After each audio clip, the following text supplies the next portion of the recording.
Bismillahirrahmanirrahim. Assalamualaikum warahmatullahi wabarakatuh. Untuk pertemuan kali ini kita akan membahas dua unsur, yaitu unsur gas mulia dan juga halogen. Untuk yang pertama kita bahas yaitu unsur gas mulia. Seperti yang kita ketahui, unsur-unsur gas mulia itu terletak pada golongan 8A dalam tabel periodik unsur. Gas mulia terdiri dari unsur helium, neon, argon, krypton, xenon, dan juga radon. Kalau kita perhatikan dari elektron valensinya, gas mulia itu dia memenuhi kaidah oktet ataupun elektron valensi berjumlah 8, dan kecuali untuk helium dia duplet ataupun memiliki elektron valensinya 2. Nah, karena susunan elektron valensi terluarnya dia yang sudah penuh, sudah stabil, makanya gas mulia ini dia merupakan unsur yang disebut juga sebagai gas inert ataupun susah untuk bereaksi.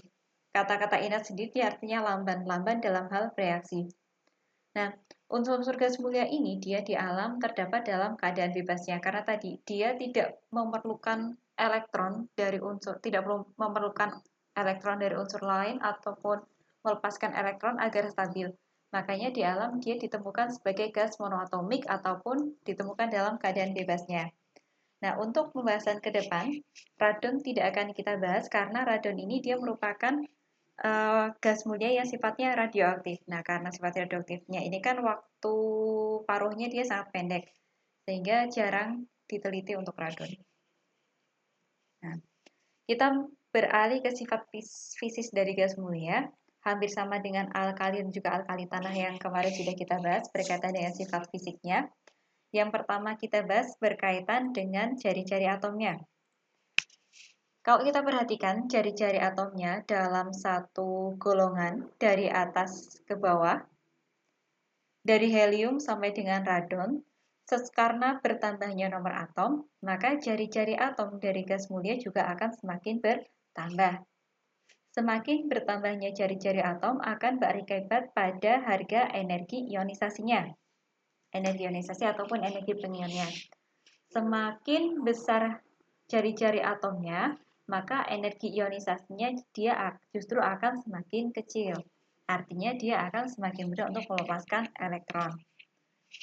Sedangkan untuk keelektronegatifannya, dia akan justru di sini tidak beraturan ya. Karena dari helium dari 2,7, kemudian neon 4,4, ke argon turun lagi ke krypton, kemudian ke xenon dan juga radon.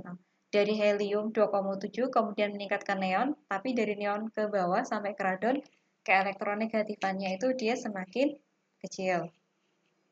Kemudian kalau kita perhatikan dari titik cair dan juga titik didihnya, coba perhatikan berkaitan dengan titik cair dan juga titik didihnya, titik cair ataupun titik leburnya ya. Kalau diperhatikan semuanya titik cairnya atau titik lebur dari gas mulia itu dia negatif, minus 200 antara 272 sampai dengan minus 71. Berarti di bawah 0 derajat Celcius ya, itu untuk titik leburnya. Sedangkan untuk titik didihnya sama berkisar min 268 sampai dengan minus 62. Kecenderungannya titik didihnya naik ya. Nah, kenaikan titik didihnya ini berkaitan dengan berat molekulnya yang semakin besar. Dari data titik cair dan juga titik didih ini, kita juga dapat menentukan wujudnya. Titik didihnya kan masih di bawah 0 derajat, artinya dalam suhu kamar ataupun suhu 25 derajat Celcius, dia wujudnya gas. Karena 25 derajat Celcius itu berada di atas titik didihnya. Nah, itu berkaitan dengan sifat fisis dari gas mulia, hampir sama kecenderungannya dengan yang alkali dan juga alkali tanah kemarin. Kemudian kita bahas satu persatu wujudnya. Nah, tadi sudah saya sebutkan, gas mulia itu dia merupakan gas monoatomik, artinya dia ditemukan dalam keadaan bebasnya. Karena tadi sifatnya yang stabil, konfigurasi elektronnya sudah penuh. Gas mulia ini dia umumnya merupakan gas yang tidak berwarna. Bisa dibuktikan di sekitar kita, apakah kita melihat warna dari udara? Tidak kan? Nah, kemudian mengapa seperti yang saya sebutkan tadi, mengapa wujudnya gas? Karena titik cair dan juga titik didihnya itu dia sangat rendah, masih di bawah 25 derajat Celcius. Nah, titik cair dan juga titik didihnya dari gas mulai itu, kalau kita lihat tadi, kecenderungannya adalah meningkat sesuai dengan bertambahnya nomor atom. Hal ini juga disebabkan karena adanya bertambahnya gaya dispersi. Kalau gaya dispersi itu gaya penyebarannya itu kan. Kalau misalkan kalau dia gas itu kan dia memiliki sifat untuk menempati ruang. Nah, tapi antara satu gas dengan gas yang lain, sifat penyebarannya atau gaya dispersinya itu kan dia akan berbeda. Kalau massa atomnya besar, massa atom relatifnya besar, airnya besar, maka gaya dispersinya akan semakin besar pula. Daya untuk penyebarannya akan semakin besar, makanya titik didih dan juga titik cairnya dia akan semakin meningkat. Kemudian untuk kelarutannya, nah, kelarutan gas mulia dalam air dia akan bertambah besar dari helium sampai dengan radon. Sebagai perbandingan, pada suhu 0 derajat Celcius dan kalau volume airnya 100 ml, yang dapat larut helium hanya 1 ml, argon 6 ml, sedangkan radon yang dapat larut adalah 50 ml. Ini juga berkaitan dengan bertambahnya gaya dispersi tadi. Nah, itu berkaitan dengan sifat fisik gas mulia. Kita lanjut ke sifat kimianya. Nah, tadi di awal sudah saya sebutkan bahwasanya gas mulia itu dia disebut sebagai gas yang inert, artinya dia sukar untuk bereaksi. Sukar itu artinya bukan berarti dia tidak dapat bereaksi, tapi dia itu sulit untuk bereaksi. Akan tetapi ternyata pada tahun 1962, Neil Bartlett menemukan unsur gas mulia yang ternyata dia dapat bereaksi dengan unsur yang lainnya, membentuk suatu senyawa gas mulia, yaitu XePtF6. Di sini dapat kita lihat unsur xenon dari gas mulia ternyata dapat bereaksi dengan platina dan juga dapat bereaksi dengan fluor. Nah, akibat penemuan unsur inilah anggapan gas mulia sebagai gas inert itu gugur. Jadi tidak disebut lagi sebagai gas inert, tapi sebagai gas mulia saja. Nah, selain dengan platina dan juga fluor, xenon juga dia dapat bereaksi membentuk XeF6, XeF4 dan juga XeF6. Tidak hanya unsur xenon saja, ada dua unsur lain dari gas mulia yang dapat membentuk senyawa, yaitu unsur kripton dan juga radon. Jadi kalau dapat kita simpulkan, unsur-unsur gas mulia yang dapat membentuk senyawa itu ada 3 unsur, xenon, kripton, dan juga radon. Nah, mengapa ketiga unsur ini dia dapat membentuk suatu senyawa? Hal ini terjadi karena energi ionisasi dari kripton, xenon, dan radon kalau kita perhatikan, ternyata harga ionisasinya dia hampir sama dengan harga ionisasi dari oksigen, bahkan dia masih lebih rendah dibandingkan dengan harga energi ionisasinya dengan fluor. Padahal kita tahu oksigen dan juga fluor itu adalah salah satu unsur yang paling mudah untuk bereaksi dengan unsur yang lainnya. Nah, ini adalah alasan mengapa kripton, xenon, dan juga radon dia dapat membentuk senyawa. Nah, reaksi pembentukan xenon dan juga kripton dia memerlukan beberapa kondisi khusus, jadi tidak secara spontan dapat terjadi. Xenon dia dapat bereaksi dengan fluor misalkan, itu harus melalui pemanasan ataupun permulaan reaksi secara fotokimia. Fotokimia harus dia memerlukan energi panas, terutama energi panas dari cahaya. Kemudian kripton dia hanya dapat bereaksi dengan fluor jika keduanya dilakukan penyinaran ataupun pelepasan muatan listrik. Akan tetapi berbeda dengan radon. Radon itu dia dapat bereaksi secara spontan dengan fluor pada suhu kamar. Mengapa radon dia dapat bereaksi spontan dengan fluor? Karena kita lihat tadi yang saya sebutkan di awal, radon itu kan dia sifatnya radioaktif. Dia memancarkan gelombang-gelombang radioaktif, artinya dia itu mudah meluruh untuk menjadi unsur-unsur yang lain agar dia itu stabil. Makanya radon itu dia dapat secara spontan bereaksi dengan fluor karena sifat radioaktivitasnya. Nah, pembentukan senyawa dari gas mulia dari xenon, kripton, dan juga radon itu dapat dijelaskan melalui reaksi hibridisasi. Nah, kalau kita sudah tahu orbital hibridisasinya, nanti kita juga dapat mengetahui bagaimana bentuk molekul dari senyawa tersebut. Misalkan di sini saya jelaskan bagaimana pembentukan ikatan pada XeF2 dan juga bagaimana bentuk molekulnya. Seperti yang kita ketahui, berdasarkan konfigurasi elektronnya, elektron valensi dari xenon adalah 5s2, 5p6 atau berakhir di subkulit 5s2, 5 dan juga subkulit 5p6. Sehingga kalau kita gambarkan diagram orbitalnya, dapat kita gambarkan seperti ini. Ini subkulit 5s, dia memiliki satu orbital, di mana satu orbital ini dia sudah penuh terisi 2 elektron. Nah, ini harusnya elektronnya satunya ke bawah gitu ya. Nah, kemudian subkulit P, dia memiliki 3 buah orbital, di mana masing-masing orbitalnya juga sudah penuh terisi 6 elektron. 5s2 dan juga yang ini 5p6. Walaupun dia berakhir di 5p6, sebenarnya xenon sendiri dia juga memiliki memiliki subkulit 5D.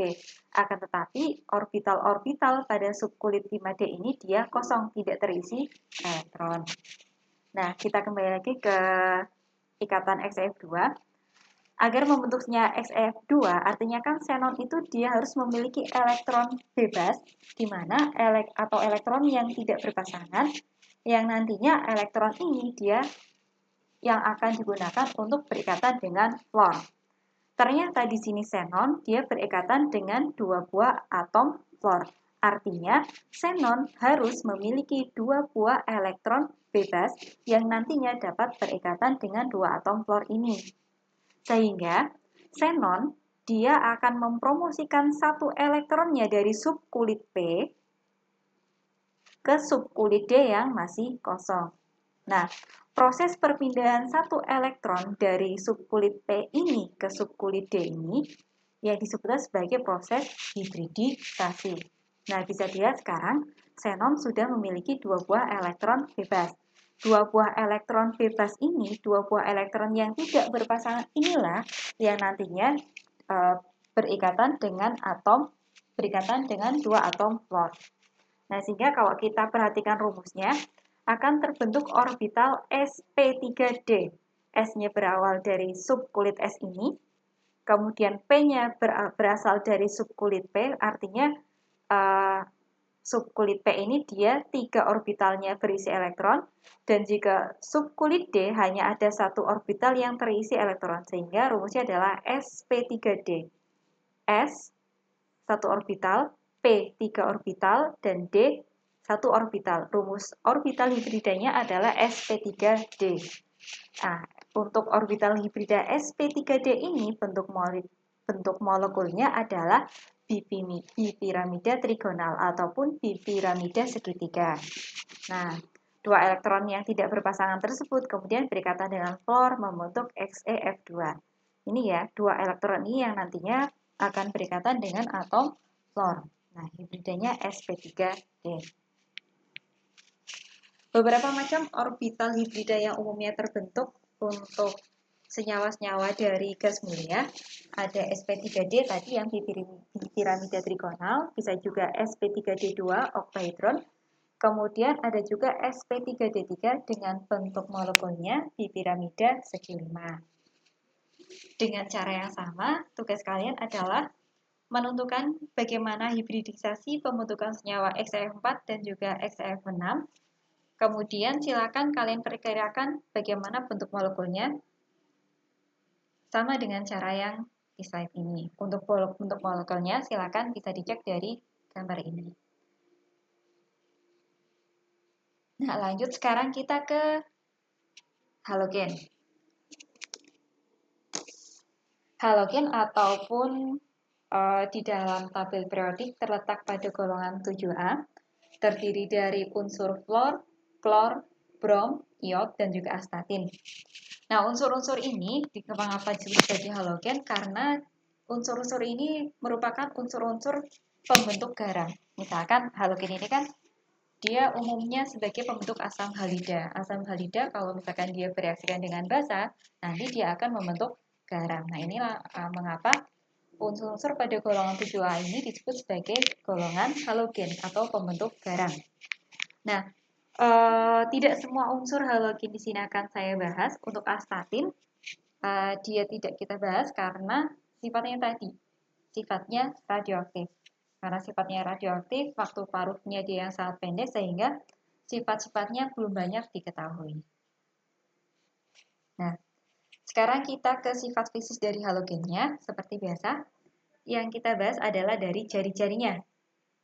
Kalau kita perhatikan, dalam satu golongan dari atas ke bawah, jari-jari dari halogen, unsur halogen, dari fluor sampai dengan iod, jari kecenderungannya jari-jarinya dia akan bertambah sesuai dengan bertambahnya nomor atom. Nah, kalau jari-jarinya dia akan bertambah besar, efeknya adalah pada energi ionisasi ataupun energi pengikatannya. Kalau kita perhatikan energi ionisasinya dari fluor sampai dengan iod, energi ionisasinya dia akan semakin menurun. Artinya dia semakin mudah untuk melepaskan elektron. Kemudian kalau kita perhatikan ke elektronegatifannya, nah keelektronegatifan itu kan berkaitan dengan sifat ataupun skala yang menunjukkan kecenderungan dari suatu unsur untuk menarik elektron.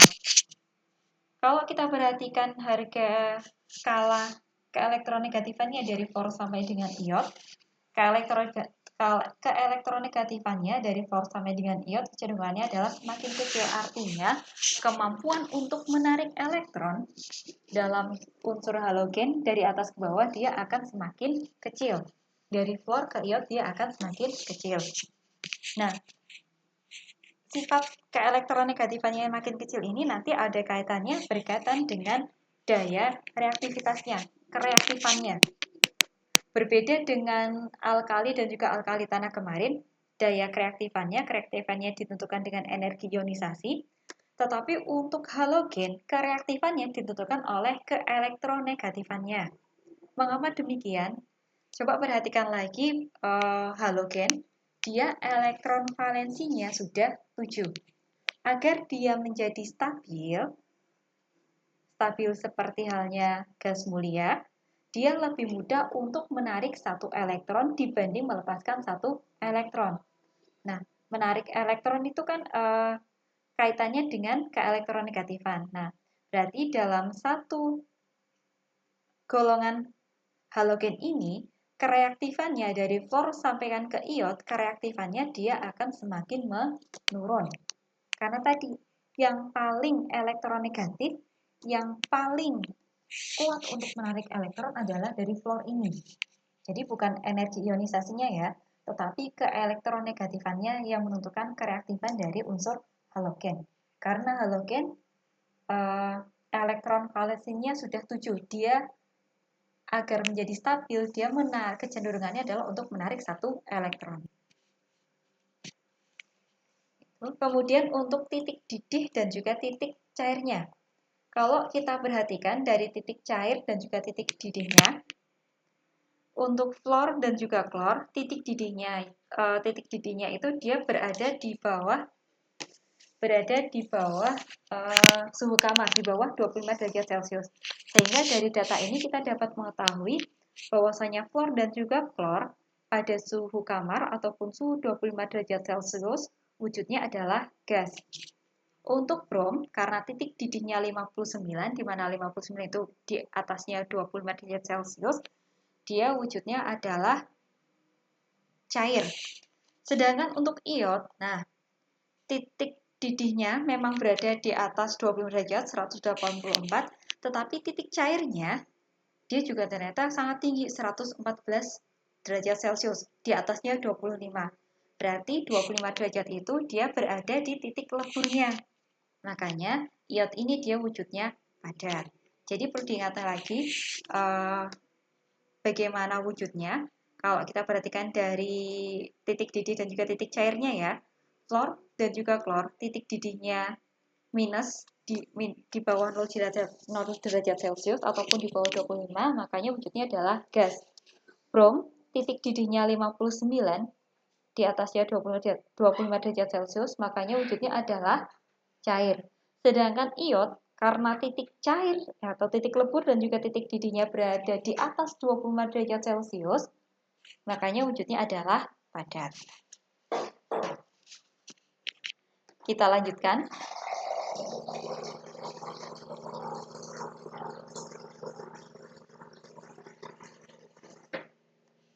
Nah, kemudian wujud halogen. Nah, wujud halogen dia umumnya merupakan molekul diatomik. Dia berikatan dengan unsurnya sendiri. Berbeda dengan gas media tadi kan dia unsur monoatomik. Tapi kalau halogen dia merupakan unsur diatomik. Dia berikatan dengan dirinya sendiri. Kemudian titik cair dan juga titik didihnya. Kalau kita perhatikan data yang tadi, titik cair dan juga titik didihnya dalam satu golongan kecenderungannya adalah semakin tinggi. Hal ini disebabkan karena gaya dispersinya tadi. Nah, gaya dispersi, gaya penyebarannya yang semakin bertambah dengan bertambahnya massa molekul relatif. Nah, seperti yang dijelaskan tadi, sesuai dengan titik cair dan juga titik didihnya, maka wujud halogen pada suhu kamar bervariasi. Fluor dan juga klor dia berupa gas karena titik cair dan juga titik didihnya berada di bawah 25 derajat Celcius, berada di bawah suhu kamar. Kemudian untuk brom, karena titik cairnya minus tadi di bawah 0, kemudian titik didihnya masih berada di atas 25, sekitar 59, makanya pada suhu 25 derajat Celcius dia wujudnya cair. Sedangkan untuk iod, karena titik cair dan juga titik didihnya sampai ratusan jauh di atas 25 derajat Celcius, makanya wujudnya adalah padat. Kemudian untuk warna-warnanya, nah, unsur halogen dapat dikenali dari bau dan juga warnanya karena berbau merangsang. Mungkin masih ingat di praktikum analisis jenis di praktik kemarin sempat ini ya, yang pemanasan fluor dan juga brom dan juga iod. Yang paling kelihatan kemarin kalau tidak salah yang iod ini ya, yang berwarna ungu dan juga brom yang paling muda. Sedangkan untuk fluor dan klor kemarin agak sulit. Nah, jadi fluor dia warnanya kuning muda, klor warnanya hijau kekuningan, brom coklat, dan juga iod berwarna ungu. Ungunya ungu pekat. Nah, kelarutan. Kelarutan halogen dari fluor sampai dengan iod dalam air dia akan semakin berkurang. Karena tadi, fluor itu kan dia yang paling reaktif ya. Nah, fluor itu dia selain larut, dia juga akan bereaksi dengan air. Kemudian karena molekul halogen, dia merupakan molekul yang nonpolar, sehingga dia akan lebih mudah larut dalam pelarut nonpolar, misalnya dalam karbotetraklorida, aseton, kloroform, dan sebagainya, benzen misalkan. Sekarang kita ke sifat kimianya. Nah, halogen itu dia termasuk salah satu unsur yang sangat reaktif. Selain alkali dan juga alkali tanah, halogen ini termasuk yang sangat reaktif. Karena tadi, halogen itu kan dia agar stabil, tinggal menarik satu elektron. Nah, kereaktifan halogen ini dia dipengaruhi oleh keelektronegatifannya. Karena tadi semakin besar keelektronegativan ataupun semakin besar kekuatannya untuk menarik elektron, maka dia akan semakin reaktif karena semakin mudah menarik elektron. Kereaktifan halogen ini dapat dibuktikan dengan reaksi halogen dengan berbagai senyawa ataupun unsur lain. Buktinya, halogen itu dia mudah menguap dan juga menyublim. Misalnya, contohnya kalau di asam-asam halida ya, HCl ataupun HBr ataupun HI, kalau kalian buka tutupnya dia akan langsung bentuk seperti kabut gitu kan. Makanya dia mudah menguap dan juga mudah menyublim. Kemudian klor yang sangat reaktif dengan air, sedangkan klor dan juga brom sangat sedikit. Kemudian dapat membentuk basa kuat dalam air, kemudian membentuk garam kuat, dan dia merupakan oksidator kuat. Oksidator itu dia mengalami reaksi reduksi. Kalau reduksi kan dia berarti menerima elektron ya. Nah tadi menerima elektron agar dia stabil. Beberapa reaksi yang dapat terjadi pada halogen, misalkan yang pertama dengan air. Fluor seperti yang saya sebutkan di depan tadi, fluor itu dia sangat reaktif dengan air. Sedangkan klorin dan bromin dia bereaksi sedikit. Reaksi fluor dengan air dia akan menghasilkan hidrogen fluorida dan juga gas oksigen. Fluor dengan air membentuk hidrogen fluorida dan juga gas oksigen. Berbeda dengan fluor, halogen lainnya ketika dia bereaksi dengan air dia akan membentuk asam halida dan juga asam hipohalid. Misalkan klor reaksi dengan air akan membentuk HCl dan juga asam hipohalid. Asam hipohalid HClO misalkan. Jadi sini XX di sini digantikan dengan halogen. Bisa dengan brom dan juga iod. Selain itu, reaksi yang kedua, halogen dia dapat bereaksi dengan hidrogen membentuk asam halida. Klor direaksikan dengan hidrogen membentuk asam klorida. Brom direaksikan dengan hidrogen membentuk asam bromida. Atau misalkan iod, gas iod bereaksi dengan gas hidrogen membentuk asam iodida. Ataupun gas fluor bereaksi dengan gas hidrogen membentuk asam fluorida. Kemudian reaksi yang ketiga, halogen dia juga dapat bereaksi dengan sebagian besar logam. Misalkan Cl, klor, gas klor bereaksi dengan logam Na, natrium akan membentuk NaCl. Ataupun gas fluor bereaksi dengan Zn membentuk zinc fluorida. Kemudian reaksi yang terakhir, reaksi pendesakan halogen. Jadi, halogen dia itu dapat mendesak halogen yang ada di bawahnya. Dia dapat mendesak halogen yang lainnya.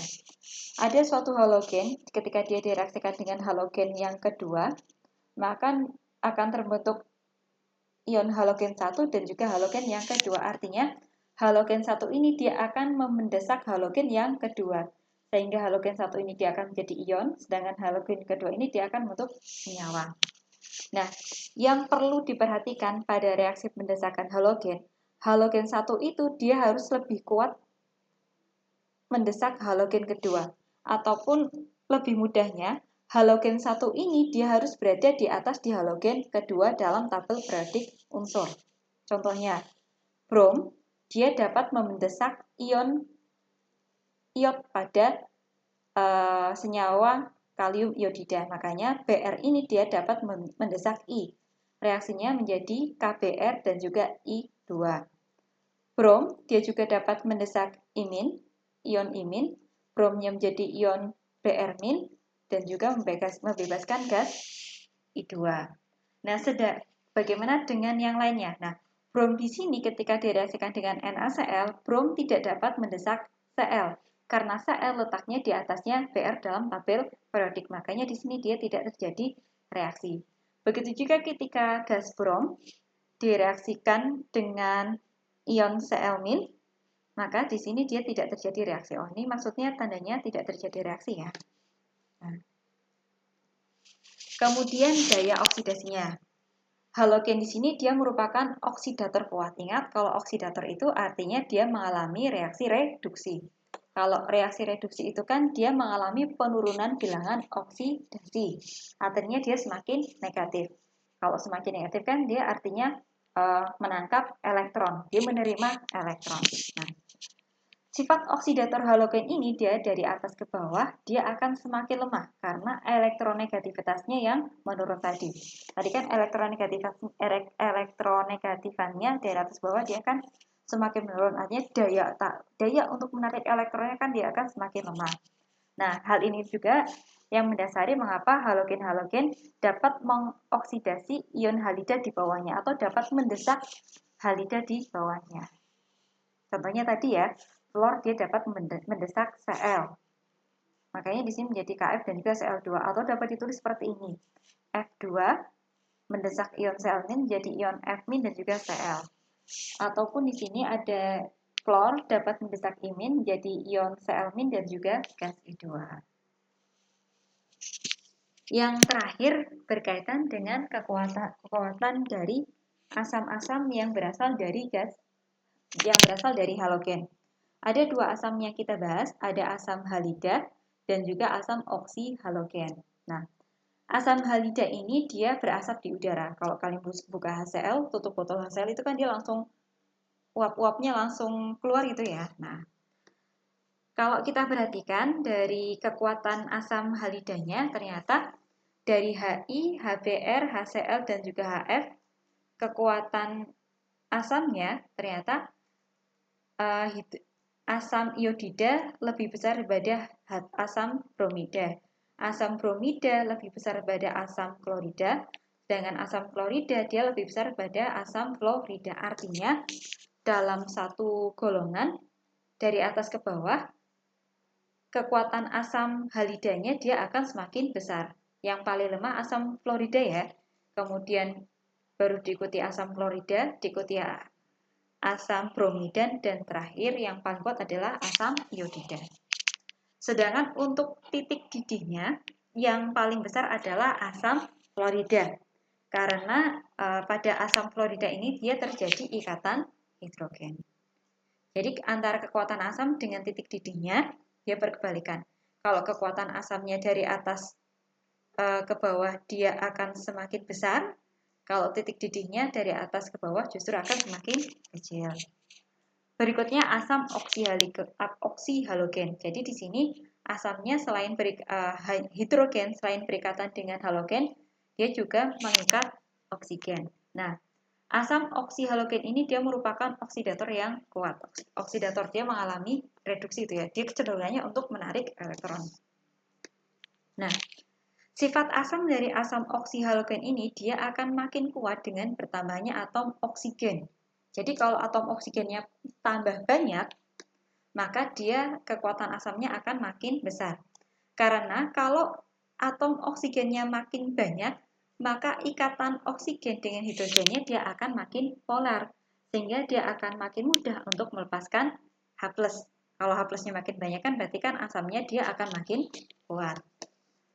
Misalkan untuk kekuatan asam oksi dari halogen yang berbeda. Di sini halogennya berbeda ya. Klor, brom, dan juga iod. Dari klor, brom, dan juga iod ternyata yang paling besar kekuatan asam oksihalogennya adalah HClO. Karena sesuai ini ya, karena oksidatornya Cl itu lebih besar daripada brom dan brom itu lebih besar daripada I.